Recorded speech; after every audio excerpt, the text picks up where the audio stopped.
Toughest exam है India का, UPSC, उसकी 2.5 लाख की फीस को हम 7,500 में कर दिए। और सेम, बहुत बढ़िया, वेरी गुड। और इंडिया के सबसे बेस्ट टीचर के साथ जो भी है वो अपने सब्जेक्ट में उससे बेस्ट इंडिया में कोई नहीं। और इतना के बावजूद ऐसे हम लोग को लगता होगा 7,500 बहुत कम है। एक लड़की ने कहा कि सर शाम वाले बैच को ना मॉर्निंग में कर दीजिए। हम कहे बाबू तो इतना सबके इंडिविजुअल से तो बैच ट्रांसफर नहीं, क्या प्रॉब्लम है? उसने कहा ना शाम में हमको दूसरे के यहाँ बर्तन मांजने जाना होता है। तो हम लोग को लगता है कि जितना ये तकलीफ है इससे कई गुना जाते हैं। और कई बार तो ऐसा लगता है कि वो भी ना ले। एक लड़का बेचारा नदी से बालू निकालता था और वो बालू को भरता था, फिर नाव बालू को किनारे लेके बेचती थी और वो बालू भरता था, उससे मेरी फीस ले आया। हमारा हाथ कांप गया, हम कैसे फीस ले लेंगे यहाँ पर। बहुत बढ़िया। उसी दिन हमने ये प्रण लिया था कि भारत का कोई भी बच्चा उसके सफलता में पैसा उसकी बाधा नहीं बनेगी, चाहे उसको जितना भी पढ़ना रहे। आपका क्या बात। और अर्चना जी मैं इनके बारे में एक बात, खान सर आपके बारे में मैं एक बात कहना चाहता हूँ। इनका जो स्टार्टअप है ये बूटस्ट्रैप्ड है। अच्छा, मैं साधारण भाषा में बता देता हूँ, ये सेल्फ फंडेड है। इन्होंने अभी तक किसी और से पैसा नहीं लिया है। ये इन्वेस्टर के पैसे से नहीं, इन्होंने खुद इसको बिल्ड किया है। और बल्कि इतना स्ट्रॉन्ग स्टार्टअप है ये कि मैं कहूंगा कि अगर इन्वेस्टर्स को इन्वेस्ट करना हो तो मैं इंडोर्स करता हूँ ऐसे स्टार्टअप्स को। यही सब चीजों को देखते हुए कई लोगों ने धमकी भी दिया था वहां पर। और उसके बाद बम चला दिए और 7-8 बम चला दिए और कुछ ब्लास्ट हुआ। एक बेचारा नया लड़का आया था एडमिशन लेने के लिए, उसकी स्कूटी उड़ा दिया। वो आया था कहा कि सर हम तो पढ़ने आए थे, हमारा स्कूटी उड़ गया, हमारी ऑफिस उड़ा दिया सब। एक तो पास में आके गिरा और नहीं फटाओ।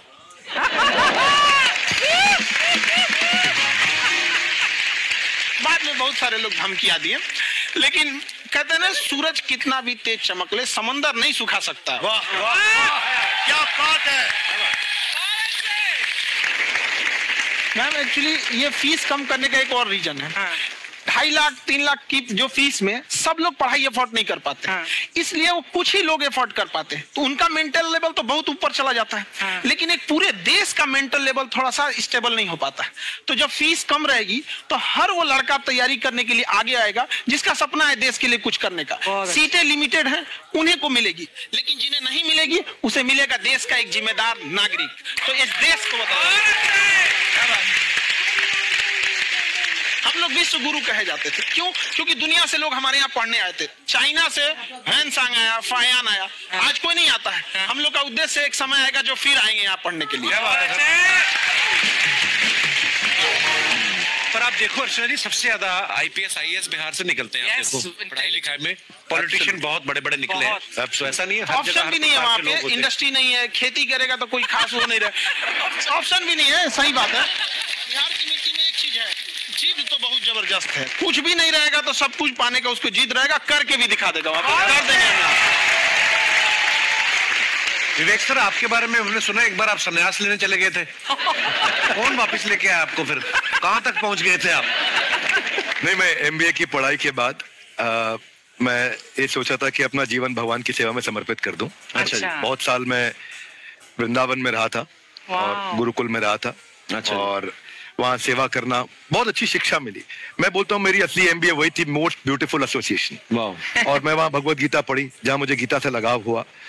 तो मेरे गुरुजी का आदेश था कि आप भगवत गीता को बिजनेस मैनेजमेंट के साथ जोड़ के देश दुनिया में बताओ। मेरे को लगा बड़ा मुश्किल काम है। मैंने बाद में देखा कि डॉक्टर स्टीफन कोवी, जिनकी किताब है 7 habits of highly effective people, आप सबने पढ़ी होगी, उन्होंने बोला मैंने 7 हैबिट भगवत गीता से लिए। और हमारे देश के लोग ऐसे हैं जो मेरी किताब पढ़ते हैं, जो कि 3.5 मिलियन कॉपीज बिक चुकी हैं, और भारत में भगवत गीता नहीं पढ़ते। तो मुझे लगा कि मैं गीता विद मैनेजमेंट के ऊपर आकर के बातचीत करूं। मुझे लगा बहुत कठिन होगा, पर मेरे गुरुजी का आदेश था कि कठिनाई आपको तभी तक दिखेगी जब कठिनाई को देखोगे। तो एक छोटा उन्होंने मुझे बताया, पूछा कि इस कमरे में लाल रंग कितनी जगह है, देखो आप भी एक बार जरा देख के बताओ। 7-8 जगह लाल रंग दिख रहा है यहाँ पे आपको? 1 ये 2, वो लाल रंग टी शर्ट पे 3 4 5, ये लाल हो गया 6, उधर लाल हो गया 7, एप्पल लाल, बिल्कुल ठीक 7। पर जब आप लाल रंग ढूंढ रहे थे तो क्या आपको हरा रंग दिख रहा था? Yes no? नहीं। जब आप लाल रंग ढूंढ रहे थे तो क्या आपको काला रंग दिख रहा था? Yes no? नहीं। नो। जिंदगी भी ऐसी है, जो ढूंढोगे वही मिलेगा, बाकी कुछ नहीं मिलेगा। तो उन्होंने कहा कि आप इसी सोल्यूशन पे फोकस करो और गीता के मैसेज को पहुंचाओ। तो मैं बिजनेस मैनेजमेंट के प्रोग्राम्स कॉर्पोरेट्स में करने शुरू किए, क्योंकि गीता पहला मोटिवेशनल सेमिनार जो पृथ्वी के इतिहास में कपिल जी हुआ, वो कृष्ण ने दिया था। पहले मोटिवेशनल स्पीकर इस पृथ्वी के इतिहास के कृष्ण थे, जिन्होंने अर्जुन को रणभूमि में मोटिवेट किया था। बड़ी पेशेंस कृष्ण ने अपने लीडरशिप क्वालिटी से दिखाई, वो मुझने मुझे बड़ा इंस्पायर किया, वो चर्चा ने इंस्पायर किया और डिस्कशन ने इंस्पायर किया। तो उस डिस्कशन को मैं आज भी लेके चलता हूं अपने साथ। खासर, हमने सुना है आप 5 स्टार में रुके थे कल और नीचे जाके वड़ा पाव खाने गए आप रेडी पे। एक्चुअली क्या है ना कि वहां जो चीजें सीखने को मिलती है ना, खाली पेट और खाली जेब इंसान को जो सिखाते हैं वो किसी यूनिवर्सिटी कॉलेज में नहीं सिखाया जाता। और गरीबी बड़ा बेशरम चीज होती है। तो कहते हैं कि मौत भी तू जल्दी आया कर गरीब के घर में। कफन का पैसा भी खर्च होता है, दवाइयां खरीदते खरीदते। क्या बात। और खानसर की खासियत ये है कि जिसको तो पढ़ना है, जिसको एजुकेशन चाहिए, वो तो इनका वीडियो देखते हैं। लेकिन वैसे भी कई लोग, जैसे अर्चना जी बात करी थी, कहती मैंने जब देखना शुरू किया तो मैंने बैक टू बैक इतने सारे वीडियोस देखे, क्योंकि आपका जो तरीका जो बोलने में, एक तो इनकी जो टोन है पढ़ाने में, और साथ साथ में जो ह्यूमर आता रहता है, तो उसकी वजह से और भी इंटरेस्टिंग हो जाते हैं आपके वीडियो। शुरुआत में हम लोग जब स्टूडेंट लाइफ में थे, या हम कई स्टूडेंट को भी देखते हैं, वो बेचारे जब थक जाते हैं तो आपका शो देखने लगते हैं। तो शुरू में हमको लगता था जब कि अरे ये हमारी पढ़ाई उसके लिए है, लेकिन पढ़ाई में थक जाता है, शो देख के नहीं थक जाता है। तो हमने सोचा दोनों को मिक्स कर देते हैं। तो हमने उसको, और आज आपको पता नहीं हमने भी यही किया है। मिक्स करने। हमारे एजुकेशन सिस्टम में 2 कमी है, एक एजुकेशन की, दूसरा सिस्टम की। आप पटना से है ना? हमें भी पटना पसंद है,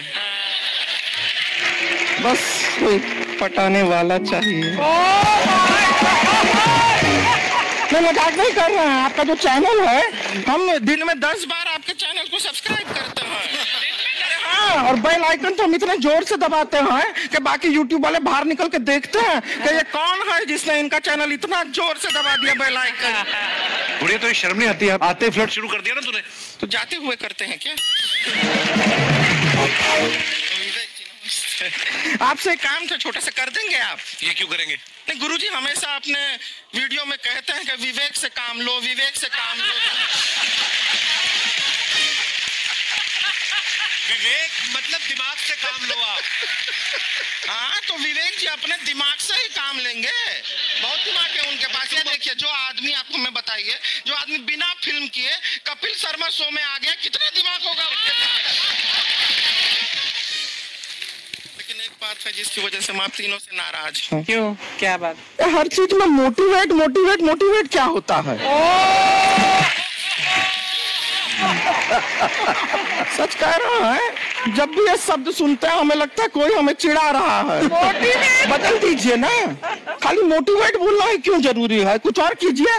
रोटी वेट, छोटी वेट, पतली वेट, कुछ भी बोलिए, मोटिवेट हटाइए। तो गुड़िया, तू भी एक्सरसाइज किया कर ना, देख डॉक्टर साहब ने कितना वजन कम किया है, तू भी कर ले। ठीक है, फिर मोटिवेट से ही चला लेंगे। लेकिन मोटिवेशन कोई बुरा बात नहीं है। हमारे दादाजी भी वैसे बहुत मोटिवेट करते थे। हाँ, एक बार तो तालाब में डूब रहे थे हमारे दादाजी। हमारे पास रस्सी भी था, ट्यूब भी था, फिर भी हम अपने दादाजी को बचा नहीं पाए। क्यों? क्योंकि हमने उनकी ओर तिनका फेंका ना, वही कहते थे डूबते को तिनका का सहारा काफी। नहीं लगा सहारा, दादाजी बुड़बुड़ बुड़बुड़ बुड़बुड़। गुड़िया, तू क्या करने आई इधर? अरे हाँ, हम क्या करने आए हैं एक पूछना था सर, खान सर। ये जो हमारा एक चाचा का लड़का है, उसको क्या है, थोड़ा पढ़ाई में प्रॉब्लम हो रहा है, तो 12वीं का पढ़ाई आप उसको अच्छी तरह करवा के 12वीं पास करवा देंगे आप? करवा देंगे, वेरी गुड, बात कर लेते हैं। हाँ, राम सरोवर, देखो हमारा बात हो गया है। ये 10वीं जो तुमसे नहीं दिया जा रहा है वो नहीं देना है।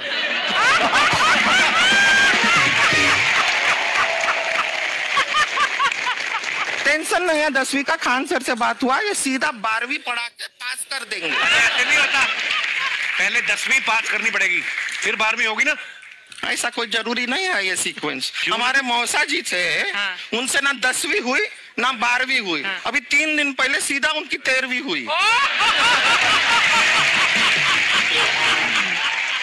एक्चुअली क्या है, पढ़ाई लिखाई का हमको बहुत ज्यादा नॉलेज है नहीं। गांव में पढ़े हैं ना सर, स्कूल कहाँ होते थे अर्चना जी, गांव में स्कूल नहीं था, पेड़ के नीचे पढ़ते थे हम। यहाँ तक कि हमारे पास ब्लैक बोर्ड भी नहीं था। हमारे मोहल्ले की जो भैंसिया थी उसको खड़ा करके टीचर उसके ऊपर लिख के पढ़ाती। मजाक नहीं कर रहे हैं। और आप तो समझ रहे हैं, अभी ब्लैक बोर्ड की एक अटैच डस्टर था ब्लैक बोर्ड का, समझ रहे हैं ऐसा, वो पीछे से आता था, लिखा हुआ मिटाता था और चला जाता था। ये तो कुछ भी नहीं है। एक बार क्या हुआ, हमारा स्कूल शुरू हुआ, शुरू होते ही 2 महीने के लिए छुट्टियां हो गई। क्यों? ब्लैक बोर्ड ने बछड़ा दिया था ना। तो वैसे आप लोग ना इतने ज्ञानी हैं, सब कुछ जानते हैं। आपसे एक टेक्निकल सवाल पूछे। एक बार ना 4 दोस्त थे, 4 दोस्त, साम दाम दंड भेद। वो डिसाइड करते हैं कि चलो एक गेम खेलते हैं, तो टीम्स बनाते हैं। तो साम दाम ने एक टीम बनाया। इस पे भेद को बहुत गुस्सा आया। पता है क्यों? क्यों? क्योंकि भेद को दंड मिलाना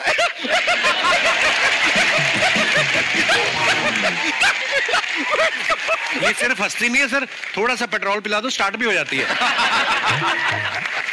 इतना है कि और भी बता दीजिए, जब हम बीमार होते हैं हम डॉक्टर के पास नहीं मैकेनिक के पास जाते हैं, और डिटेल दे दीजिए। ऐसा कुछ नहीं है सर, ये बोलते हैं खाली। लेकिन अभी एक रिक्वेस्ट था सर, हमारा एक भाई है, पुरुषोत्तम नाम है उसका, वो गांव से आया हुआ है। आप लोग थोड़ा उससे सब बातचीत करेंगे, थोड़ा उसको प्रोत्साहन देंगे। और शर्मा जी आपसे भी एक रिक्वेस्ट था, आपसे हमने कभी कुछ मांगा नहीं है। पुरुषोत्तम आएगा ना, एक बार बस उससे कह दीजिएगा, पुरुषोत्तम तुम कितने हैंडसम हो। मैंने देखा ही नहीं अभी तक। तो देख के बस बोल दीजिएगा तुम कितने हैंडसम हो, ऐसा बोल दीजिएगा प्लीज। ठीक है, हम बुला लेते हैं पुरुषोत्तम।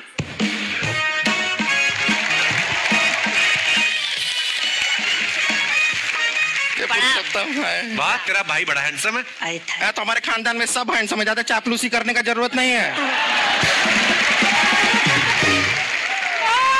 देखा हमारा यहाँ पे कितना चलता है। एक नंबर दीदी, एक नंबर। सब लोग हैं, नमस्ते कर दो। ये बड़ा अच्छा लड़का है, गांव में ना भैंस चराता है, इसको थोड़ा मोटिवेट कीजिए ना। नहीं तो मतलब भैंस चराता है तो मोटिवेट करके क्या होगा, शेर चराएगा बाद में। अरे शेर चराएगा तो शेर इसको चर नहीं जाएगा। नहीं नहीं, ऐसे हम खाली कह रहे हैं, तुम्हारा चेहरा थोड़ा बकरी जैसा है ना, तो वैसे ये सब बड़े बड़े लोग हैं। इनको बताओ कहा क्या बनना चाहते हो जीवन में आगे? HR। HR? अरे वाह, देखे कोई बड़ा कंपनी में ह्यूमन रिसोर्स का काम करेगा ये। अरे HR मतलब दीदी ऋतिक रोशन। जूता पहनने का काम किया करो, जूता खाने का नहीं। काम किया है, कुछ बड़ा किया है लाइफ में? किया है ना दीदी, एक बकरी के बच्चे को बड़ा किया है। तो जिराफ बना दिया बकरी के बच्चे को। अरे कुछ अलग किया है? हाँ दीदी, अलग किया है। वही बकरी का बच्चा भैंस का दूध पीने जा रहा, तो हमने उसको अलग किया है। इससे नहीं होगा, मैं रहने दो, इधर आओ। ये देखो इतना बड़ा बड़ा लोग बैठा है, इनके सामने ऐसा बातें करोगे? इनसे मिलो, इनसे मिलो। विवेक जी तो कितना मार्केट के बारे में भी जानते हैं, मार्केट का कोई सवाल पूछो इनसे। सर परसों जो है मार्केट में हमारी साइकिल गायब हो गई, आपने देखा है क्या? हमारी साइकिल गायब हुई ना? हाँ। इसलिए दिमाग से पैदल हो तुम, पैदल समझते हो? हाँ। चल लोगे? हाँ। 20 कदम चलोगे? हाँ। हाँ, घूमो जरा, अभी 20 कदम चल के दिखाओ। निकलो।